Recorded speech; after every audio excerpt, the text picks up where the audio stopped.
22শে ফেব্রুয়ারি তৃণমূল কংগ্রেস পরিচালিত পুর বোর্ডের বর্ষপূর্তি। ওই দিনটিতে কর্পোরেশনে একটি ছোট অনুষ্ঠানের মধ্য দিয়ে গত এক বছরে পুর নিগমের তরফ থেকে কি কাজ করা হয়েছে এবং কি কাজ অসম্পূর্ণ রয়েছে তা শিলিগুড়িবাসীর কাছে তুলে ধরা হবে বলে জানান মেয়র গৌতম দেব। আজ টক টু মেয়রে রাস্তা ও ড্রেনের সমস্যা তুলে ধরেন সাধারণ নাগরিকেরা। সবশেষে সাংবাদিকদের পুরো বিষয় জানাতে আরেকটি ফোন আসে।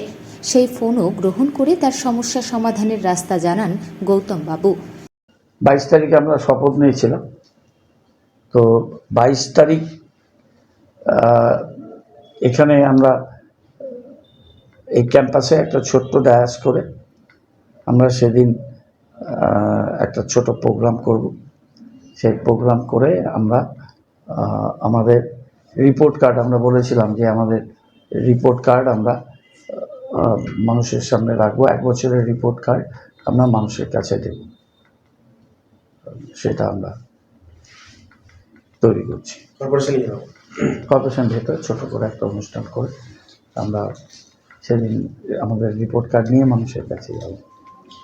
আর মানুষের কাছে একটা ইনস্ট্যান্স এরকম অনেকগুলো আছে, কি বলবো, একটা যে ধরো ডেভেলপমেন্টের কাজের দিকে, সেটা হচ্ছে জল প্রকল্প। আমরা এটা অনারেবল চিফ মিনিস্টার অ্যাপ্রুভ করেছে, যেখানে একটা অসত্য মিথ্যার উপর আশ্রয় করা রাজনৈতিক দল ওর নোমেনক্লেচারই চেঞ্জ করে দিচ্ছে অমৃত 2। তাদের জানা উচিত, বোঝা উচিত, they should know what is what. নেটে যান, দেখে নেবেন যে 1 লাখ থেকে 10 লাখ জনসংখ্যার মধ্যে হচ্ছে 33% sharing union government, 62% state government আর 5% ইউএলবি, অর্থাৎ যে পুরসভা বা কর্পোরেশনে কাজ হচ্ছে। আমরা 1 লাখের বেশি, 10 লাখের মধ্যে এই অন্তর্বর্তী জায়গাতে আছি।